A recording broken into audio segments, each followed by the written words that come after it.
Today, folks, as many of you OGs may recall, I took $30,000, 20K of which came from my stock portfolio. I did the holy sin of selling stocks to lump sum a payment into my mortgage, as the bank allows an extra 15% per year. And I want to break down more or less the decision making and in a hype FOMO-like market that we're in today, how to properly manage a large portfolio, how to properly allocate and make plans so you don't blow up your account, but you can still take advantage of the future, as my accounts have returned the 20,000 I pulled out already and then some in what feels like the blink of an eye. But I am not a genius. I could have not foretold that. Is this video is largely inspired by a video of Brandon Beavis's saying, should you pay down your mortgage faster or invest in stocks? And though it's going to be less about the mortgage versus stock argument, though I'll give you some insight, it is going to be more about the educational piece of how I outperform the market by leaps and bounds through these hype cycles, as I've been investing for a decade and I've seen this over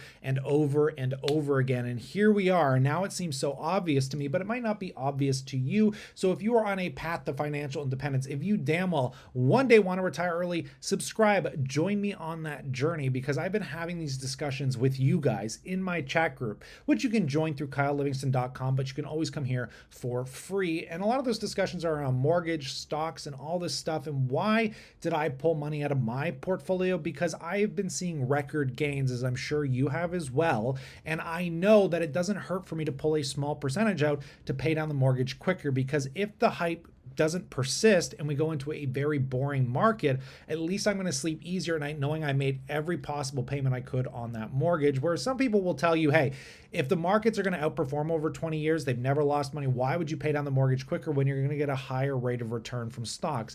That comes with uncertainty and raw stupidity, and you are an effing idiot if that is what you think is how the market works.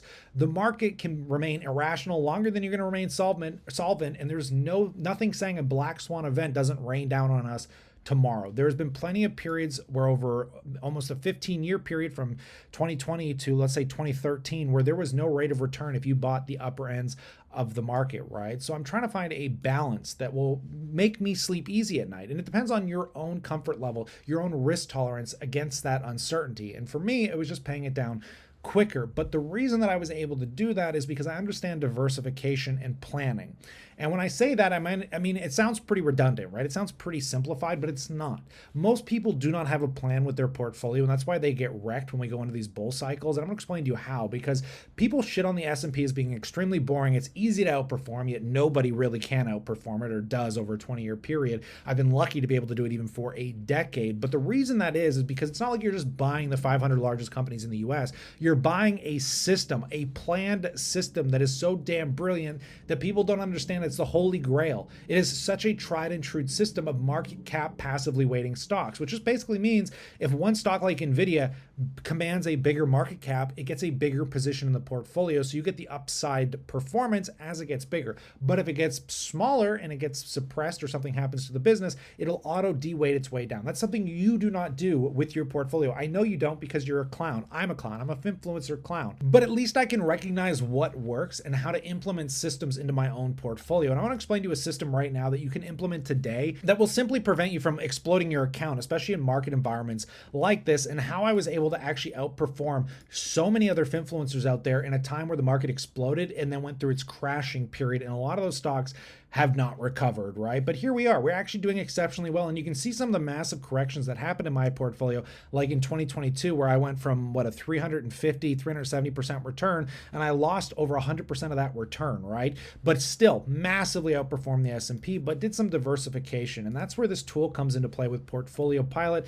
This isn't a sponsor. It's free to use, and I love it because it's the only portfolio tracker that will break down the components of your ETFs, right? When you start scaling into a six-figure portfolio and you're owning individual stocks, especially in a market where they explode, you're going to get a bit delusional in the sense that this is something that's normal. We're all making like salaried positions right now off our portfolios, but so few of us are actually managing those kind of gains.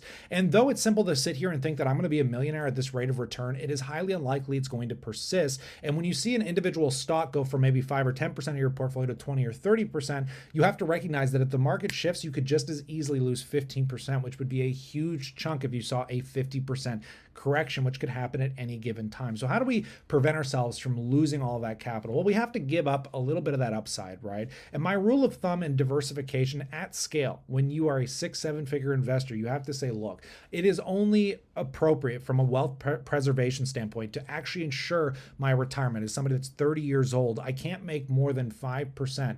Any individual stock, 5% of the total portfolio, and typically no more than 20% in any given sector. That is a healthy way of balancing a portfolio because, again, we can end up in a period where the market flatlines. That's why I allocate toward growth and income, so I can take benefit of both market cycles. So with this portfolio pilot, I can take, let's just say, my biggest ETFs. Me and my wife, we hold a lot of individual stocks. I'm not doing this as a full reveal as much as it is just a tool for allocation, because even when you're buying ETFs, you are owning individual stocks. So if we take VOO, VDY, SCHD, and see how they overlap, is this tool will pull the components out, the individual stocks, and weight them against each other because some overlap. And we can see that combining those three ETFs, my biggest positions are Apple at 3.7%, Microsoft at 3.5%, Nvidia at 3.3%, Royal Bank at 2.5%, Amazon at 1.8%, Toronto Dominion at 1.6%, Home Depot 1.3%, Meta 1.3%. So if you combine those together, maybe 20% of my portfolio there is just sitting within several different stocks.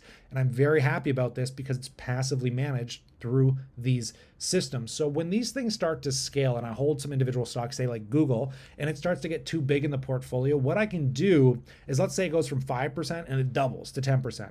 I have to look at that and recognize that that's a huge chunk of my net worth now. If that thing drops in half, I could be losing the equivalent of a half take-home salary for me or something. So I need to slowly start cost averaging the position back down to where it was at 5% and just do it slowly over time. And then if it dips below 5%, you can start buying it back again. This will allow constant diversification in your portfolio and allow you to see the same kind of gains I've seen with a lot more of the limited downside risk. Are you giving up some upside? Yes. But when we're talking about 100% of gains, everyone's like, oh, I made 800 or 1,000% on a stock. That's not everybody. That's a unicorn. It is effing rare in these market environments. And the only way you actualize that gain is by selling. But so many people are going to diamond hand their way into a bear market where when these things start dipping, they're going to get delusional and not probably make the most healthy decisions for their portfolio. So I'm hoping you're getting a little bit of sense of what I do and how the wife and I manage our portfolio. And these specific decisions, having these specific plans might not be the same as yours, but you have to implement plans into your investing strategy. Just blindly buying and holding, if I bought Amazon 20 years ago and never sold it, if I bought Bitcoin 10 years ago and just never sold it. It's like, nobody bought Bitcoin when it was invented, you fool. Everybody sells at eventual prices, right? Like, no, it's just an allocation and a weighting because nobody knows when to buy, nobody knows when to sell. The only thing you can do is logically make a positioning plan and stick to it, you effing fool. Please, for the love of God, don't tell me you're buying stocks if you don't have a plan, because so many of you don't, right? So just understand that going into this and you will do so well. You have no idea, right? Because it's like Mike Tyson says, like, everybody, boxing is easy until you get punched, right? You can go in with a plan until you get sucker punched. Black swan event out of nowhere and boom, sucker punch in the face, and now you don't have a plan, you don't know what's going on anymore, you're freaking out and your emotions start taking over your portfolio decisions. If you're sitting there and you're excited about the market environment we're in right now, you are a fool. Nobody gets excited when stocks go up. The only time you should be excited is when they go down. So just take a breath and understand that. If you are buying stocks because you are excited, you are an idiot. Just going to put that out there. I hope you learned something in this video. I'll pass the question off to you. I'd love to know what you think in that comment section below.